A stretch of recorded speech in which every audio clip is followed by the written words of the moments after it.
Well, welcome everybody. Hello, and thank you for joining us tonight on the LCBO's YouTube channel. My name's Erin Henderson. I am your host for this evening.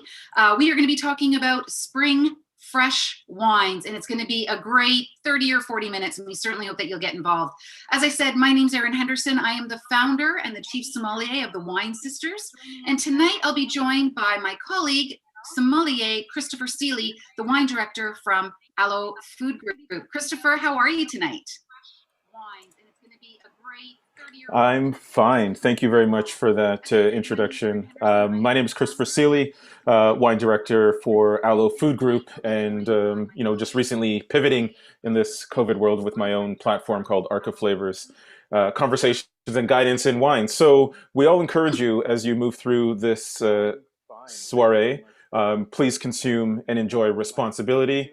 We can all play a part in flattening the curve as we introduce you to some of these beautiful springtime fresh wines, on trend, rosé, and the like. So where should we start? Well, Christopher, I'd like to first say thank you again to everyone for joining us tonight. Please do, if you have questions or if you have any comments, please get involved in the comments. This is a conversation. That's what wine's all about, is inclusivity, sitting around, enjoying some great wines. And on behalf of the LCBO and our trade partners, we want to say thank you for joining us. Tonight, we're going to be talking about spring wines, fresh wines that are going to be great for warm weather sipping. Christopher, I think if we start with a couple of wines that are our cult classics, our sort of iconic favorites of spring, Pinot Grigio, of course, being one, rosé being another. I think, why don't we start there? What would you like to start with, Pinot Grigio? Let's do Pinot Grigio because it is Okay. the one of those common denominators in terms of how people jump into wine. The Josh Cellars Pinot Grigio, 1895, coming out of California. A really Yes. beautiful wine that we are. Loving. You know what's interesting about Pinot Grigio, Christopher, that I find, and certainly Pinot Grigio needs no introduction. I have a quiz for you. About 5 or 6 years ago, so this is even outdated information now, and it's probably even increased, but about 5 or 6 years ago, I went to a wine conference and they were talking about how much Pinot Grigio has increased in sales over the last decade. And okay, so you answer me this. I'm going to say, has Pinot Grigio increased according to 5-year-old data? Probably it's more by now, but has Pinot Grigio increased by 20%, 50%, or 900% in sales? What do you think? Well, I'm not a betting man. We talked about this before, but One of my perhaps I'm great going for disappointments. the massive 900%, is it? Perhaps? 900% it is. Like Wow. 900% has Pinot Grigio increased in its sales and therefore its favorability and its popularity. Why do you think that is? Well, you know what? There is, Pinot Grigio in terms of where it's coming from, Italy, the style and freshness and the easygoing nature for what Pinot Grigio offers is so attractive to the consumer who just is in wanting or looking for something easy, fresh, and enjoyable. I will say that Pinot Grigio is the same grape as Pinot Gris from Alsace. Mhm. Pinot Grigio is a clonal or mutated variant of the same grape found in Italy, but also represents stylistically something very different. Alsace, richer, a bit more volume and weight. I would not say that it's sweet. In Italy, even in the Veneto, or other parts, you have wine of lemon, citrus, peach, apple. It is the easygoing summer sipper. But in California, we're getting something more energy, more presence from this wine from Josh Cellars. And I think this is why it's a fun wine coming from this sunny part of the world. It's actually got a beautiful mouthfeel. And in my glass, I actually feel like there's almost an onion skin kind of color to this. Maybe a lot of people don't know that Pinot Grigio, as you just said, a bit of a mutant from the king daddy of Pinot Nero or Pinot Noir. When you see Pinot Grigio grapes hanging on the vine, they actually are uh, grayish, pinkish, purplish. That's right. They're not the white grapes that you might expect them to be. So I think that might have a little bit of that skin contact happening here. But the weight on this, I actually love this mouthfeel. Very slippery, beautiful texture, like silk blouse-ish. Like I'm drinking a silk blouse. So what's I agree with everything you're saying there, and that color and tone is indicative of Pinot Gris or Pinot Grigio, the gray, which is actually rose and pinkish in color. But what also happens in California is that that lovely sunshine, and this winemaker and winery, Josh, they're sourcing their grapes to go into this California wine, not just from Napa or Sonoma Coast or Santa Barbara, from all through the California AVA. And that's a big region along the coast. So we have regions that get a lot more sun and ripeness, almost getting a bit of a suntan or this glow, Mhm. and then giving A some glow up. A glow glow up. up. There we go. Is that a thing? It's My a thing. cheekbones and on top of my hair. The lack of hair, excuse me. But what happens in the warmer zones, you can then take those grapes and blend it in to give some body and weight, that texture you're feeling. And then also in cooler parts of California, as you move north, it actually gets cooler and close to the mountains, wherever you're sourcing your vineyards, or I like to call them gardens, because each garden offers a different, unique proposition in terms of flavor and intensity of how the vine grows. You can then take fresh, cool sort of vineyard sites with higher acid. The acid is sort of gives that structure, and then blend them into a beautiful wine to give balance. Essentially, like taking color from on a palette of paint and sort of one style of paint, Pinot Grigio, different variations on the same theme, but blend them into this lovely, round, and full flavored Pinot Grigio with that California dreaming sort of sunshine, somewhat different yet the same as Italy. First of all, I'm very impressed by how you say grigio, and I'm also very impressed by this wine. Like this is Sunshine Coast, Hmm. which actually Sunshine Coast, that might be Florida. Either way, it's a warm area. California is warm, and this to me is perfect. And that iconic springtime sipper, sitting on the back patio, really enjoying some lovely company within your bubble, of course. Um, and I should also mention, Christopher, I'm using a very fancy spittoon here. You mentioned earlier I've got about mine. Yeah. social responsibility, making sure that we are all drinking responsibly. But I should also let people know this wine, Josh Seller's Pinot Grigio, which is $18.95 at the LCBO, certainly worth a good look. You can get this at most LCBO. So even if you're in cottage country or downtown Toronto, this is very widely available. But it's also available either for you can either get this through curbside pickup, and let me tell you, I don't know if you've done curbside pickup yet, Christopher. It is brilliant. The LCBO knocks it out of the park with this one. I've done it a few times. You go online, you order your wine, they send you the email when it's ready, you go there, and bada boom, bada bing. Like it's just brilliant. Curbside pickup, but you can also pick up in store. So there's a lot of ways that you can certainly shop for your wine. And I think if you're going to be having some backyard sippers, this would be a very nice contender. Yes, indeed. A great aperitif or starter. And I mean, I can see you having this with fresh salads, and all those you lovely greens are coming out of the earth. The markets and farms are rife and full, at least asparagus and ramps, and then moving into our summer sort of spring greens with some fine olive oil. Not so much buttery, because I think when we're looking into the spring, we're about renewal and health and getting fit again, if you will, in some way. I mean, COVID has done made me healthier in some parts of the body, and I'm sure it has with many of our audience out there. But just think of something light and fresh, and that aperitivi or first course style of dining, or just easy Sunday as you're sort of reflecting on the times that are with yourself or friends and family in your bubble at home. So, Actually, speaking of food pairings as well, we did have somebody who wrote in a question. I indeed. believe it was from Instagram. It could have been from Twitter, but I think it was from Instagram, where somebody was asking about great food pairings for Indian food. And of course, one of the challenges, because we don't know the specific dish that this person was asking about, obviously India is a pretty big place, and we can have anything from vegan to meat centric, from extraordinarily spicy to actually something quite aromatic but mild.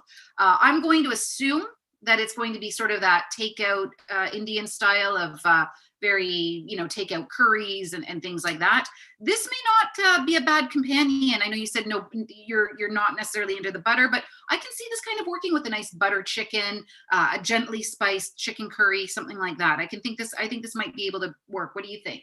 Well, you know what? I think you might be right. I mean, based on the spice levels and how much, in how intense or traditional the cuisine is, I do believe this wine also works with many original cuisines that many of, whatever origins or history, culinary or otherwise, that you have in your life, the audience out there, and you. I think these wines can also work well with all sorts of cuisines. But I do believe the next wine might actually be an interesting pairing for this spicy, richer, flavorful cuisines that sort of bridge the two worlds of dry white, red, or off dry white wines with this rosé. Yeah, this is a fantastic little rosé. Really pretty. In my glass, I'm getting a pale coral. This is Saintly Rosé, which is a VQA product. And of course, VQA, it's from Ontario. I mean, I guess VQA means it could also come from BC. But this particular wine is done here in Ontario, and it comes in at $17.95. Hey, everybody loves a good rosé. What do you think of this? You know what? As we mentioned, when we talked about our rehearsals, I'm not a rosé man, if you will. I'm sorry, everyone. Not to be Debbie Downer or Them's are fighting words, Chris. but Them's whatever it are is. fighting words. But I love rosé. Rosé in the sort of the way we might see it, or the way people might fear rosé, is that it's this overly sweet bubblegum, strawberry, lollipop candy, either poolside wine or lunch, not very serious at all in terms of easygoing, and only available at summer or in the summertime. I love wines that happen to be rosé. And I do feel, and I think you'll agree with me, Erin, and you, the audience, when you do taste this wine, it is a wine that happens to be rosé, and I'm happy with that. And that's why I like rosés that are wines versus rosé for the sake of rosé. If I can Okay, sort of I'll accept defend that. myself, Like, yeah. I'll accept that. But I mean, I do have to say that this one does have some really nice structure here. We've got a good weight, because we did have a question as well where somebody was looking for rosés that had more flavor. This particular person, again, writing in through Instagram, an Instagram story that we had posted on the LCBO's Instagram earlier today, suggesting that they are Riesling fans and have been looking for rosés that would, I guess, compare or be what they're used to. Challenge here is that once again, Riesling sometimes suffer from a bit of a bad reputation where people think they're only one thing, whereas they run that gamut from bone dry, very axe precision, right through to ice wine sweet. And I happen to be a fan of them at every stage of the game. But so for the person who wrote in asking about would a rosé that suits your Riesling centric palate, this could work. Now, I may be speaking out of turn, so full caveat here, but I do remember last year, so the previous vintage of Saintly, I'm pretty sure there was a splash of Riesling in it. And this to me has a really nice apricot, honeysuckle kind of roundness to the wine that I think for the person who wrote in looking for a Riesling, or excuse me, a rosé that would work for them, this might be worth a try. For $17.95, which is an exceptional under $20, and really quite juicy, quite upfront. I think it's a really nice texture and weight. I think it's nice. And so to continue that thought and answer the question of our audience and our participant, I think rosés as well can be aromatically seemingly sweet with this raspberry and strawberry vibrancy, maybe a bit of the sort of lemon, sorry, not lemon, but grapefruit or medicinal strawberry drop, if you will. But then it depends on the style, really, and where we're sourcing the rosé. And I think there was and still is the tendency and available on the market heavier, fuller, richer, sweeter rosés, i.e. from Nouvel, the sort of classic French style in other parts of the world. But there is the trend now to have these sort of salty, sultry rosés made in this style, and there are many throughout the winemaking world. And I believe this one coming out of Niagara, the Niagara Peninsula, where we have, again, all sourced through the Niagara winemaking zone. You have different variations in terms of richness and ripeness of fruit going into the blend. And I agree, in the previous vintage or even now, there is a certain richness and sweetness. But I will let everyone know that it is dry. It is a Okay, dry wine. it is It a is dry dry. wine. So Let's the not be notion of confused sweetness and volume is one thing, but how the wine drinks, it is dry. So have no fear. There is a rosé out there for you. Just kind of need to taste and enjoy them, and do some tasting and research for you yourself. Yeah, I mean, there's worse things to do, right? indeed, most certainly, Like, yes, there's worse things out there. yeah. But before we get off the rosé topic and move on to our second set, I should remind everybody, if you're just tuning in now to the LCBO's YouTube channel, thank you for spending some time with us on behalf of the LCBO and our trade partners. I'm your host, Erin Henderson, the founder and sommelier of the Wine Sisters, here with sommelier and wine director of the Aloe Food Group, Christopher Seeley. Now, if you do have some questions or some comments, and you want to know how to purchase these wines, which are all available at the LCBO, please just type in your comments or questions. This is a wine dialogue, and we're happy to engage and share a glass and a great conversation with you. Christopher, before we move on from this rosé, for all the years that you've been in restaurants and for all the years that I've been running the Wine Sisters, rosé has just had this hockey stick growth of popularity. I mean, it's not just, one segment of society, it's everybody. I mean, people are even wearing t-shirts. I don't know who, the PR firm is for rosé, but I need them on my team because it's just gone explosive in its growth. Any inkling, any hunches as to why that has happened? Any feedback from your guests? Like, what is it about rosé that's really taken the world by storm? Well, I'll say one thing. I like your hockey stick analogy with now I see it. I'm not a hockey player. I'm a basketball soccer player. But thinking of hockey and seasonal, rosé is a wine for all seasons, one thing. And part of, I think that's probably the next step in the growth of rosé in our market. But what has happened, I've seen in my travels and trips and wine tastings with professionals coming from southern France and other parts of the world, is that rosé harkens a certain lifestyle, a way of living and a way of being.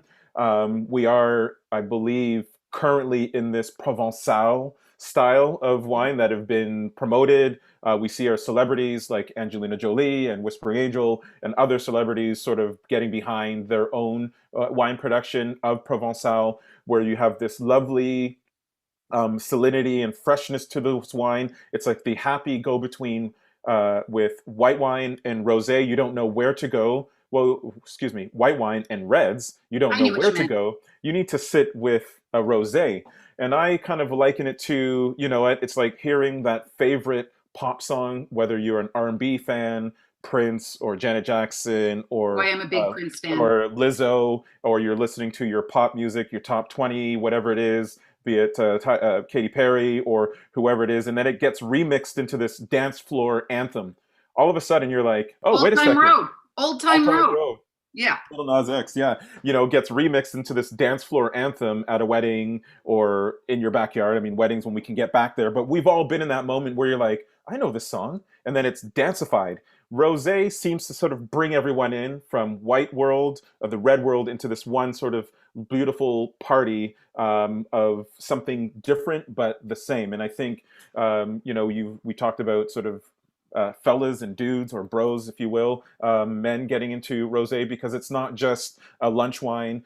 We have other It's a individuals. brosé. It's a Brosé. I don't brosé. like using those terms. I mean, I take my wine seriously, and there's a lot of serious rosé being produced, Oh, there especially is. out of Provence and southern France for this lovely sort of salty. So you're away from this. Even if you look at the color of this wine, there's this interesting sort of red toned copper, not even almost salmon, and this luminosity. And then on the palate, you have this saltiness and salinity, almost like sort of taking in the sea air of Provence or southern France. If you can imagine yourself there, like I can. having, you can. I I am. can and I have. Let's take a moment. I know, just like, can we just, I'm yeah, taking a let's take a moment. moment. You know what? I should put my slideshow up of my summer vacation in 2019. I Let's think do that. people would love it.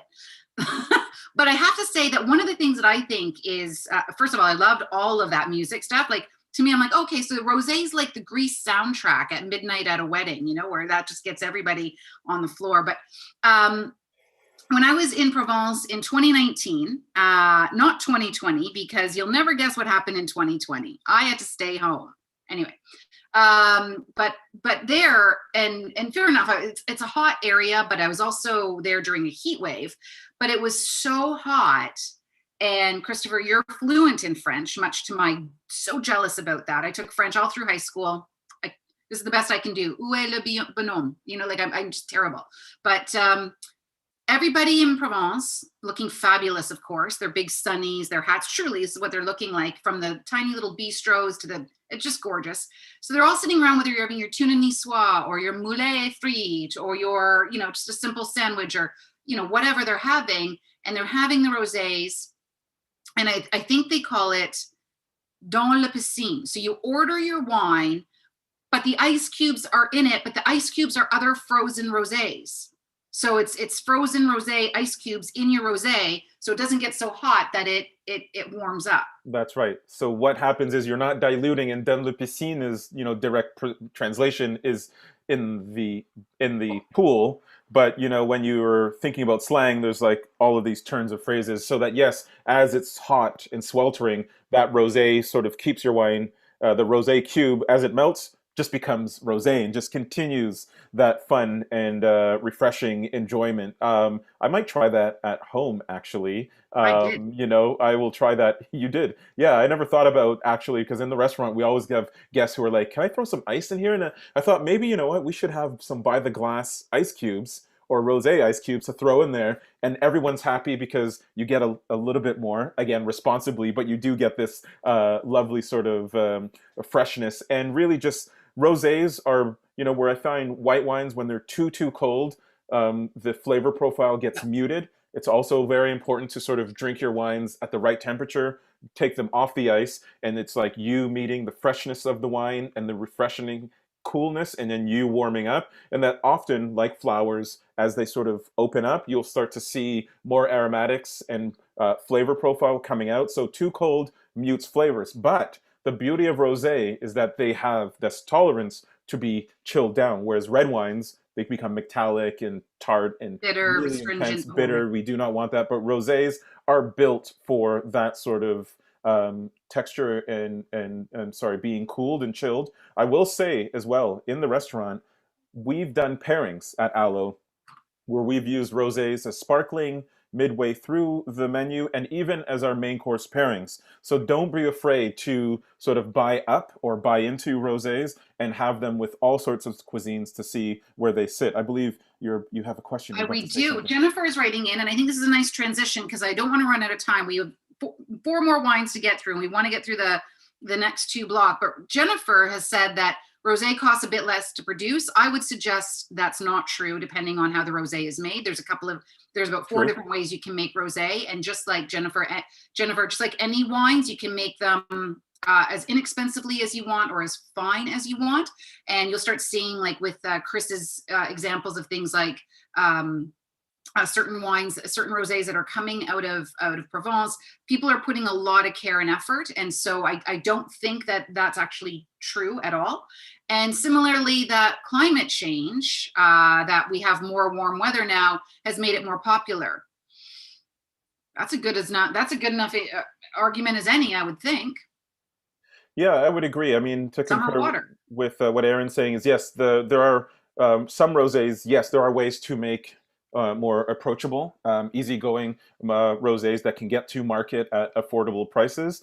And then there are different methods and techniques that actually cost a bit more, but it's also about the quality of the fruit coming out of the vineyard, how clean and pristine. And so most of the top quality rosés are really just, you know, as one way is just taking the red grape and pressing and squeezing. And what you do is we call it free run juice. It's that first juice. It's like you squeezing tomato, you know, just taking the crushed tomato and putting that over your salad. You'll get a bit of color and a freshness, but the riper and more pristine that tomato is, the more flavor you will get. And the same thing is for top high-end rosé. And then you can do everything else in between to dilute or improve or whatever it is to make a more affordable or approachable rosé. So very good question. And thank you for that, Yeah. Jennifer. But let's move on to the next. So we just wrapped up, you know, Pinot Grigio and Rosé. And ladies and gentlemen, if you are just tuning into the LCBO's YouTube channel, thank you so much for tuning in. My name's Erin Henderson, the founder and sommelier of the Wine Sisters. here with Christopher Seeley, the wine director of Aloe Wine Group. We're talking tonight about spring wines, fresh wines, great picks for warm weather sipping. We just talked about rosé and Pinot Grigio, these sort of warm weather iconoclasts, these classic cult favorites of warm weather sipping. But now we're moving into, dare I say it, maybe something that's a little bit more off the beaten path. We're looking at Pinot Bianco. I think we should do that one first. And then we're going to follow that up with a Chenin Blanc. And these may be grapes that people haven't heard of too much. Christopher, what do you know about Pinot Bianco? So this wine coming from Tavernello in Italy. They are in Emilia-Romagna, sort of the beautiful agricultural and culinary breadbasket of Italy. The grape, yes, is Pinot Bianco, which is Pinot Blanc in France. And like cousins to Pinot Grigio, are like maternal or paternal cousins, if you will. Pinot Noir being sort of the granddaddy or the grand dame, but it's like unique similarities, but different characteristics. So we are part of the Pinot family, and Pinot Bianco, I find, in this case, also makes more floral, sort of bright, energetic wines that it just off the go have a bit more aromatic intensity and structure. And a long time ago was confused for Chardonnay and was also made in a Chardonnay style, as in barrel fermented, barrel aged, and can in some parts of the world, Italy to be exact, can be sort of as much volume, complexity, and structure as Chardonnay. But Pinot Bianco, I find this wine is so delicious as it is, as this lovely, fresh, peach and pear nectar, aromatic, something floral, very energetic and different than Pinot Grigio. And I agree with Erin, a little shift of the gaze for this wine. Yeah, exactly. And you know what I love about this as well? Again, I think it brings a nice conversation piece. Right now, obviously, we're all entertaining within our bubble. So whatever that looks like to you, maybe it's just you and your cat, but that cat's probably great company, probably been worth its weight in gold this year. But when we get back to that sort of backyard entertaining, when everybody gets their immunization and that kind of stuff, when we get back to that backyard entertaining, I have always historically gone by something that at the Wine Sisters, we like to call the three friendlies. And this would be crowd friendly, food friendly, and wallet friendly.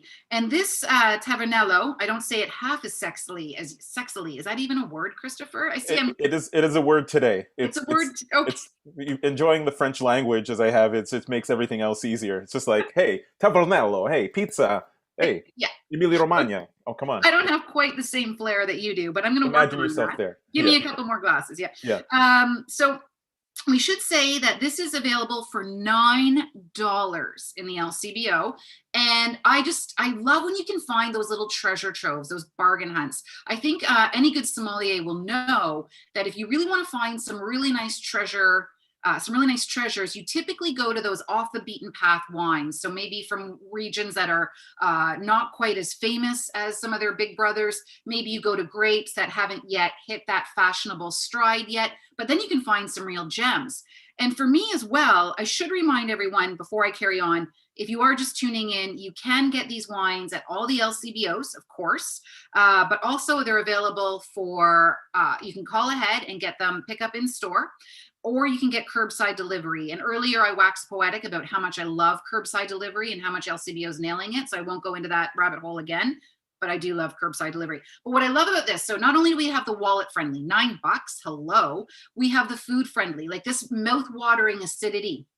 Like I just bit into a green apple or a slightly underripe peach. I've got some nice mouth watering, and my telltale, whenever my mouth waters like that, I know we've got a wide range of foods from runny cheeses to Sunday's roast chicken. This will go with a lot of different foods. And then of course, crowd friendly. I think you're going to be hard pressed to find somebody who says, no, no, no, no. This is going to be summertime, springtime, backyard, warm weather. I think this hits all the notes for me. You know, there's a reason why this wine is the #1 selling wine in Italy, at least in neighborhood shops and supermarkets, because there's a certain lift and a freshness. I love the fact that we're looking at Emilia-Romagna, which is one of the few places in Italy where there's lovely flat land plains looking towards the Adriatic. And so if you close your eyes, you have the Adriatic Ocean there, and that salinity and freshness in the air coming from the ocean, sort of cooling the region and making this lovely wine. It does remind me of, when you sort of leave your sheets out to dry on the line in the middle of summer or early spring, and there's this something sort of floral and bright and fresh in the air. This is what this wine reminds me of, and there's a certain lift that I think will make everyone happy. And I agree that it harkens for food. That acidity, sort of that structure, cleanses the palate as you move through the wine. So think of, we talked about this earlier, calamari fritti, antipasti, prosciuttos, and again, you said creamy cheeses, bufala mozzarella. I even thought of campagna style salads in terms of nice olive oil, this acidity to cut through sort of the richness of nice olive oil wherever you're getting it from. And a really fun aperitif style wine, different than the Pinot Grigio, different lift and energy, hearkening to the old world and that dolce vita, if you will. And I don't know, maybe we might introduce the second of our meander down a different path wine. Sure, but just let me call an Uber and get myself to your place, because if that's the spread that you're having tonight, you're not in my bubble. No, unfortunately, right. I can do delivery or takeout. All right, just perfect. I'll take you up on that. Okay, so the next wine that we have here, this is really fun, and I know this varietal is one of your faves. Indeed. This is love at first sight. Love at first sight. Chenin Blanc. And what I also have to say, just as a quick aside, screw caps, I'm so happy they're coming more on stream. In 2012, I actually broke my arm, and the cut went through my elbow. Not that I need to get anybody grossed out or anything, but screw caps saved my life in terms of I have for the next 10 weeks, all any of my clients had were screw cap wines, because that's all I could do. So I will add, though, with the Zuccardi family, who is making this wine under the Santa Giulia label out of Mendoza in Argentina. I haven't figured out my Spanish R in rolling. They are sort of, and have been over recent years, especially in Argentina, Chile, and other parts of the world, adapting and adopting sustainable practices. And the way that we consume wine in this age and era, especially at this great price point, a screw cap maintains freshness. Whatever is coming from that land is vinified fermented into the wine, then bottled. The seal of the screw cap captures that energy of that space and place, and then is delivered to you, so that when you twist it off, no fuss, no mess, you get all of that energy without possible cork taint. And it's also sustainable because you can just recycle that right away. Yeah, the aluminum corks, those are among not only the most recycled material, or the available to recycle material, but then you can recycle it again after you're done. So it is quite an environmentally sustainable practice to use screw cap. But I like that you say whatever purity was captured in that winery, it travels from Argentina to Toronto or wherever you're beaming in from, and that purity is there when you open it up. But Chenin Blanc, it's really your jam here, Christopher. And why is it such a favorite for you? Okay, so Chenin Blanc for me was the one wine when I first started my studies that, tasting Pinot Grigios in class, tasting Sauvignon Blanc and Chardonnay, they sort of fit into a brand and a box, rightfully so, because of sort of wine history and how that particular wine style was promoted. But then here along comes Chenin Blanc, and it can be so diverse and versatile, like Riesling, but we'll save Riesling for another day, because most people feel Vouvray, Chenin Blanc of Loire Valley, is often always sweet, but it can be dry. Loire Valley Chenin Blanc from Saumur, Anjou, Touraine, anywhere around the world can also be dry, off-dry, sweet as a dessert wine, sparkling and with verve and energy. Very different than South African Chenin Blanc, which tends to have that sort of barrel ferment, barrel aging, and so more volume and energy, but the versatility is there. And this expression of Chenin Blanc coming from Santa Giulia has that certain, has a level of acidity, because Chenin Blanc has that sort of vertical sort of freshness, But the beauty is there's a certain weight that Chenin carries in terms of its sweetness, which then, or sugar in the grape, and when it's fermented, adds this body and certain energy of earthiness and pear, Bartlett or Anjou pear to be appropriate to the region of Loire, and a certain weight without being oaked. And And that's you the know what I beauty. think is really almost, because I think you have to dig a little if you want to know if this. I don't think the Zuccardi. Oh yeah, they do right there. Julia Zuccardi. Okay, never mind. I was going to say that the Zuccardi family does not necessarily promote this wine as their own, but No, that was a flat out lie. oh, There's a signature it's on the front. But the Zuccardi family, I just did a tasting for Malbec World Day, and the Zuccardis really are a pioneering family, certainly in Mendoza and in Argentina, but really a pioneering and stately family for wines in general that are coming out of Argentina. So the fact that we're getting these gorgeous wines, $9.95, so $10. But this does have some really nice weight. It does have an oily texture to me, so that gives it a really interesting mouthfeel for me. some Uh, call it woolly some might call it, yeah, or so good. lanolin, if you will, in the Somme world. But Yeah. yes, I don't like the word woolly because it actually has, anyway, it doesn't matter. But negative connotation, but yes. yeah, I don't love it. But I have this sort of waxy, woolly, lanolin kind of texture, which I find incredibly interesting.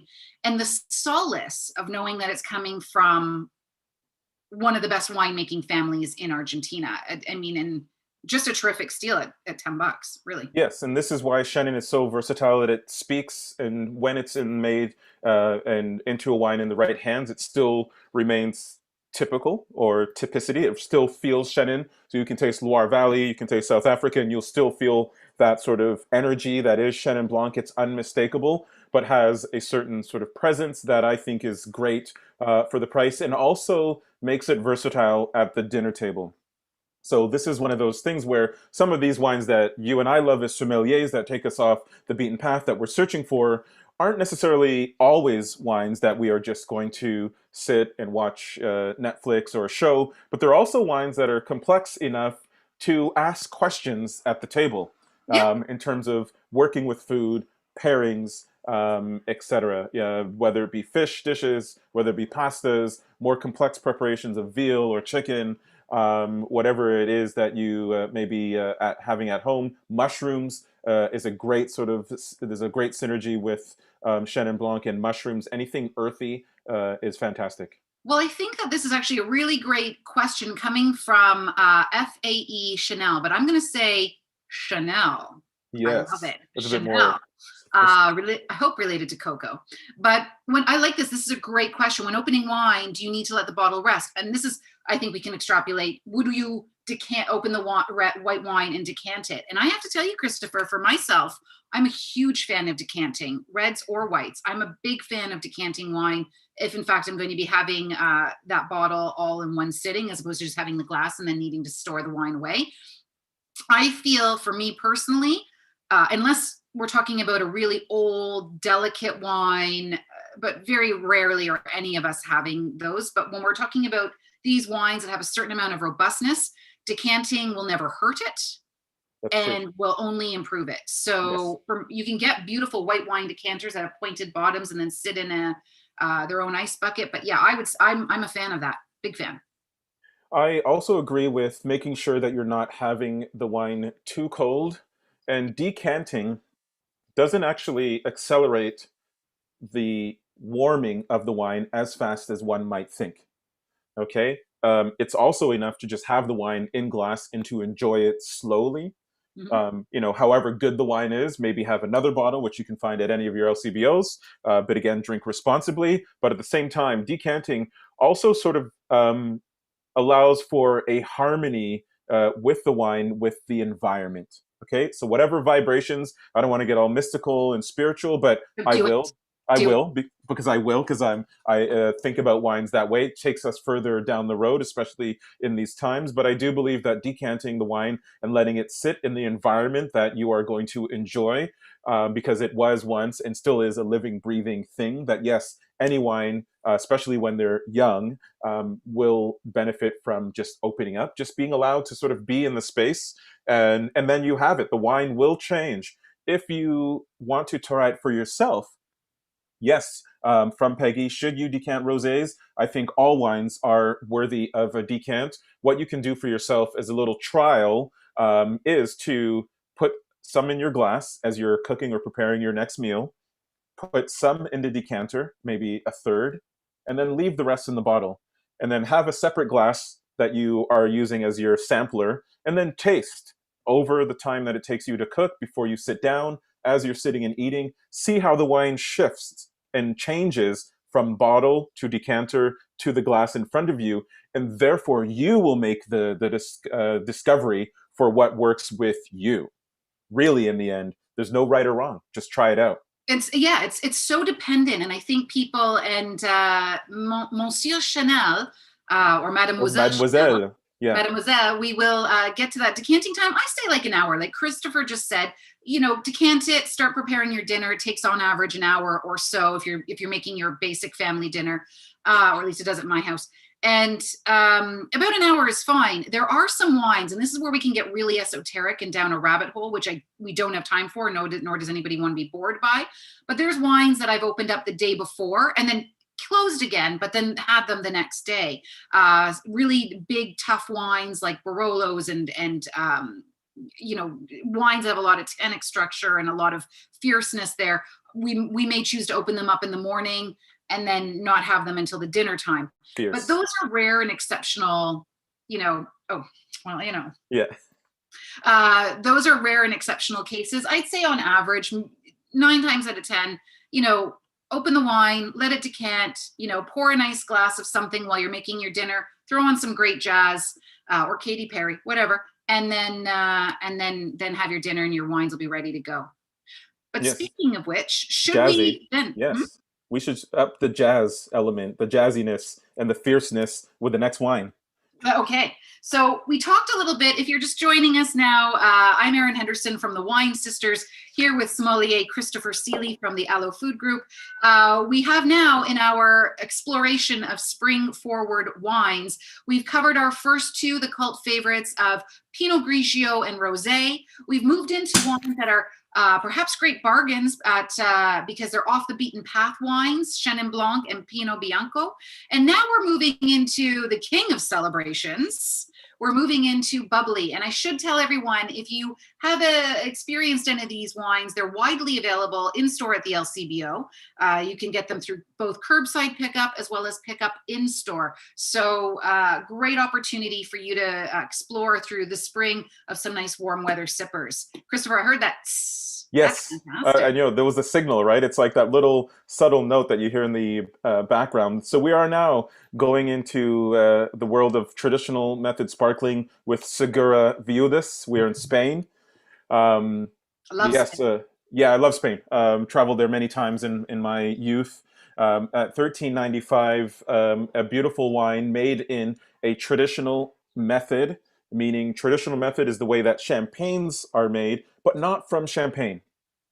We are in cava. Yes, very important. So you still have the technical details, the technical knowledge and attention to detail in the winemaking, but coming from this beautiful Mediterranean coastal part of Spain, Penedès, Catalonia, not far from Barcelona. And I will note that you can have the style of wine, which is cava, in other parts of Spain, Rioja to be exact, in other parts of the country, but mainly cava, Penedès, Catalonia takes the cake in rosé cava production overall. Well, this is delicious. It's so nice, eh? Frank, I mean, that may not be the most formal tasting note you've ever read in your life, but the one people can relate to. But it is. And this to me is juicy. There's a ton of red berry coming through.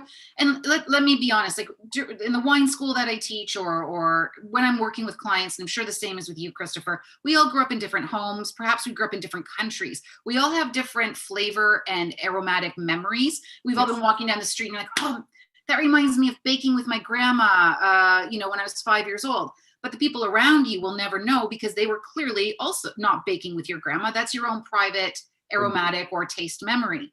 Very good. So I'm less fussed if I say, oh, I've got these beautiful strawberries and really apricot and white cherry notes. if you're not picking that up, I'm not too fussed about it. What I'm hoping you're getting is that structural texture and that sort of whatever's happening in your mouth, that mouth watering, that bright effervescence, that energy. That's what I'm hoping you're getting, is that I'm less worried that you're getting the exact white, virgin maiden running through a field of daffodils against a sloping mountain with the river spring runoff. Like, I'm not worried about that. But I would like to say that I think this will be very pleasing for most people when you're, about to enter in the sun setting, you're sitting on your balcony overlooking Lake Ontario, the appetizers are just coming out. Ooh, yeah. So this kind of comes back to that rosé analogy of being at the party when we can imagine ourselves there, or having a good time with loved ones, or at home with the music on really loud, or sitting quietly with your meal or your partner or your family. But this, again, is this happy medium. And I agree with everything you're saying in terms of the sort of tasting notes, because sometimes sparkling wines, especially when we get into rosé, can be a bit challenging because it's sparkling. At the base of it, it is beautiful white or red wine or rosé synthesized. Again, here we go with the dance party analogy, where we might be in Ibiza, southern Spain, and that sun and that sort of salinity in the air, that freshness of sound and energy is being put into this wine. And if you can imagine that, you might feel that texture and weight as the music, as the ocean, as the environment or climate sort of washes over you as you taste the wine. And that might be a better descriptor than sort of the technical strawberry, raspberry, which you will find in here. So there is a certain weight, there is a certain presence, and I love that there is that sweetness of flavor. Though the wine is brut, it is dry, but the sparkle, the bubbles, and the traditional method, the secondary fermentation, we won't go into that too much, but you can do some research, and we are always happy to discuss and share more technical information with you at a later time. But that acidity and freshness kind of keeps the wine in check, so that you're drinking something that has presence very different than your big classic white wine, be it Chardonnay, Pinot Grigio, Pinot Blanc, or your red wines, whatever it is that you drink. I think, again, it's this happy medium, as you mentioned, Erin, that sort of is crowd pleasing, food friendly, and just does so much. Any other thoughts from you on this? I think before we move into our final wine, which is a champagne, I think we should note how you and I are drinking out of, or tasting out of, different glasses. I've got 2 glasses, yeah. And you're doing the sommelier classic, the favorite of using a Bordeaux style glass or a regular wine glass for your wines. Yes, well, this is something that I've gone through, where and we talked about this earlier, where we have a private event. They want champagne or sparkling, whatever it is, to be the first pour. I always wonder who and what are they celebrating, because we can change the glassware with sparkling wine to give a certain effect and feel. And the flute, which we all love, is that pageantry, is the cause for celebration. There's something sensual about holding the flute and sharing in that moment based on image and how it's been marketed to us. And yes, I believe that, yes, a wine has that zippy raciness that gets the party off, started right, or the moment, whether you're alone or with friends, etc. But then for sommeliers, we understand that it's a fine wine, or a wine pushed into this bubbly world. And so let's enjoy it in a classic white wine, or universal stem, as I call it. If you don't like sparkling, or you love sparkling, the adventure could be nuanced or changed when you put it into a different glass.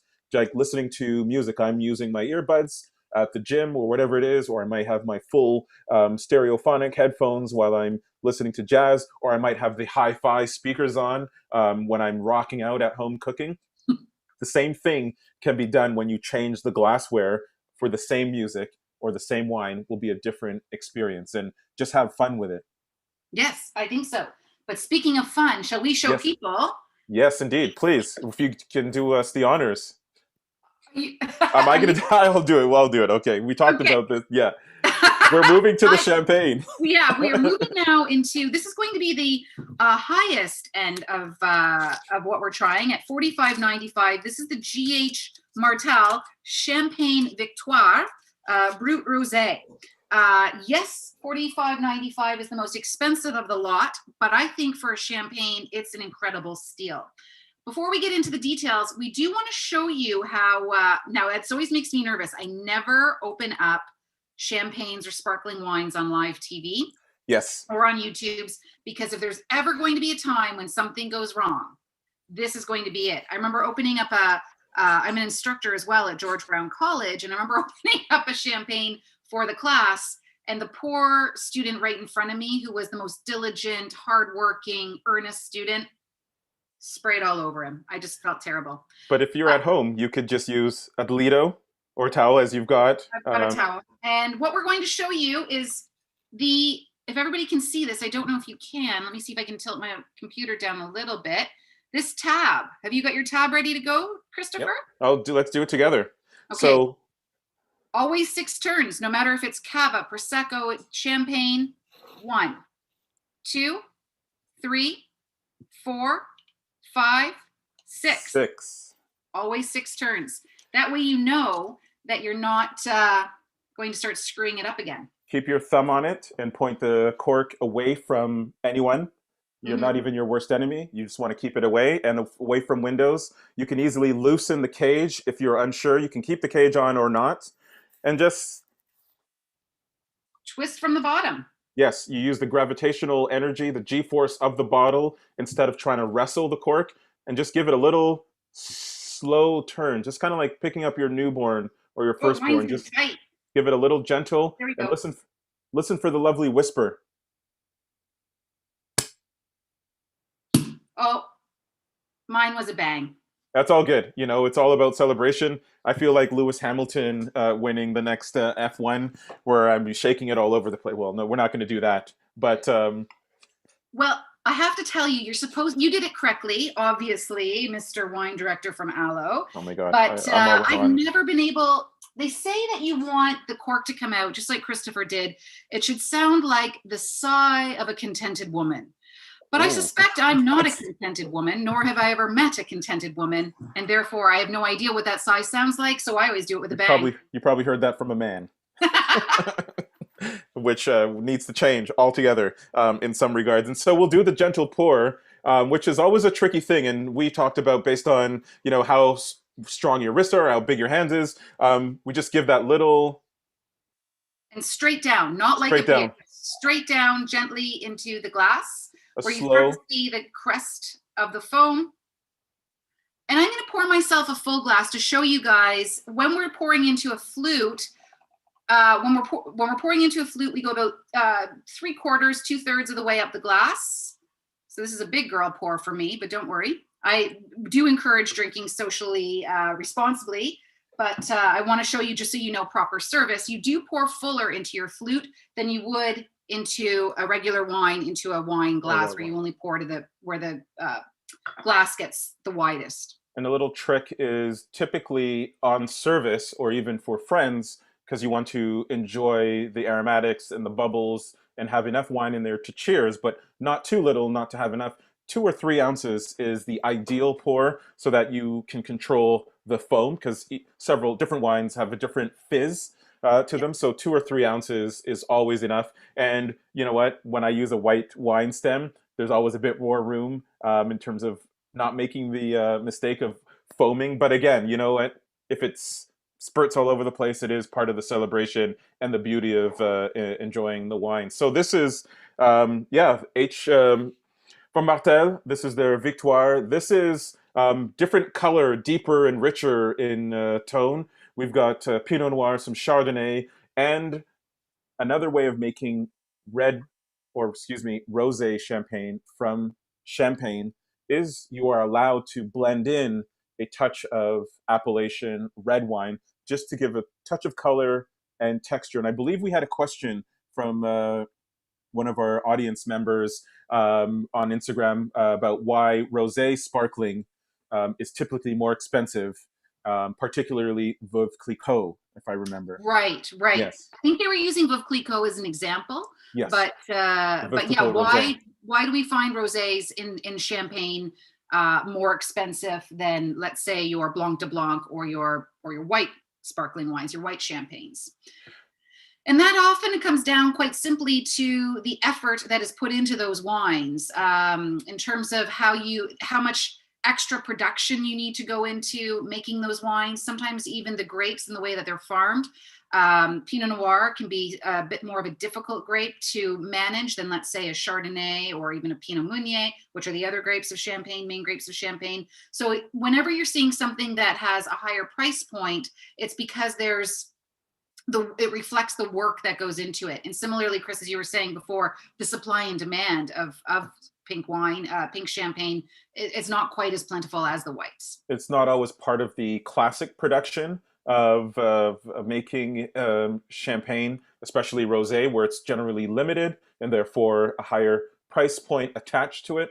And Veuve Clicquot in particular, though we're not talking about Veuve today, um, some houses pride themselves of using Pinot Noir as the dominant component of their champagnes, and therefore their rosés tend to have the best of their Pinot Noir grapes going into making the best of their rosé. Therefore, there's just a bit more work. It's like having the finest Hermes scarf or purse or clutch or Louis Vuitton bag, whatever it may be. On the top end, there's limited amounts, but therefore the price is just a bit higher and often only available in that particular season or vintage or released when they see that it's fit.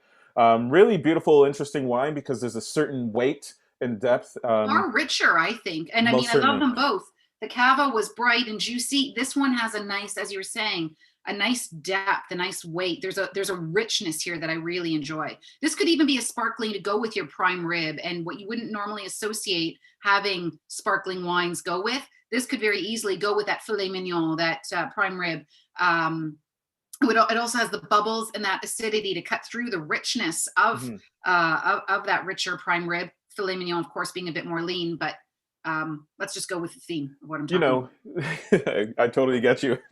We are live, and I guess if we had all the food in front of us and more time, we'd be sort of waxing poetic on so many fun things. But again, changing the glassware as well. If some of you are like sparkling wine with my steak, sparkling wine with my roast, or whatever it is that you enjoy on your classic Saturday dinner or Sunday dinner where you're putting a lot of energy. If you were to shift the glassware, sort of let the bubbles sort of spread out a bit so it's not the main focal point, you will feel that you're drinking a high quality structured wine. The base wine that goes into any champagne, any sparkling, has to be clean and pristine so that when we go through the method of production, that there aren't any off or weird flavors. But weird flavors is probably the best way to put it without being too technical, so that actually when you open the glass, even if it's in a burgundy glass or the glass that Erin's drinking out of, which has a bit more of a opening, you'll soften. Or you had the other the white wine stem that you were using earlier in the session.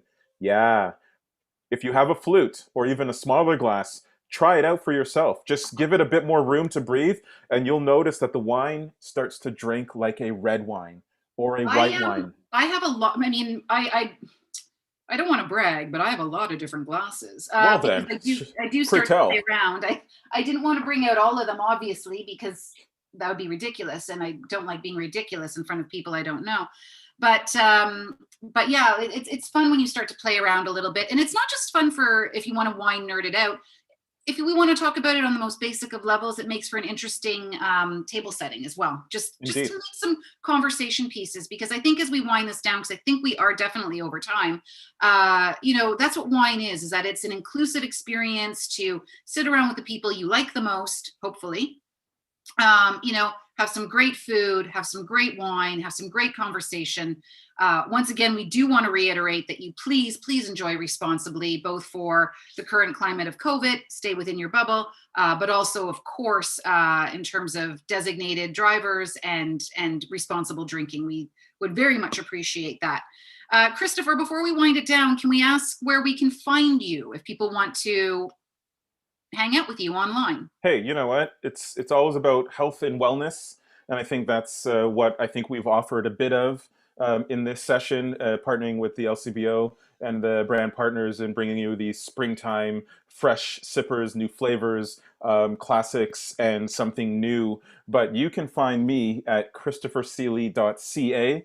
I'm offering this sort of engagement in terms of guidance and conversations in wine, to educate and inform and just talk. Also on Instagram at CRSTFR. Christopher, without the consonants. Just think about it. It's easy. CRSTFR. But you See, can that's find what me, happens Christopher when you Seeley. get too hip. You You end know up what? too I hip. never meant Instagram to be a thing, but now it is because we're in this digital world. But it is original, and I think we need a bit of that. And I think this is what we offer, and it's been fun chatting with you and our guests out there in the YouTube LCBO virtual world. I think this has been, yeah, I've had a good Great time. hour. It's flown by for me, hopefully for the people watching as well. If you'd like to stay with me and see what I'm up to online, you can find me at thewinesisters.com. We also have our own YouTube channel at The Wine Sisters. Please join me over there for weekly videos. And you can also find us on all the social channels. Instagram's probably the most popular. It's The Wine Sisters with underscores between it. Long story as to why that happened, but I blame my sister. And yeah, join us on Tuesday nights for our virtual wine school as well. But this has been a real treat. Christopher, great to see you, even if it's not in person, over the air. And on behalf of the LCBO and our trade partners, everyone stay well, drink better, and please remember that social responsibility. We will see you next time. Yes, indeed. Well, thank you. Cheers, Good night, everybody. Cheers. Whatever glassware you're using, even the smallest is totally fine. Dixie cups.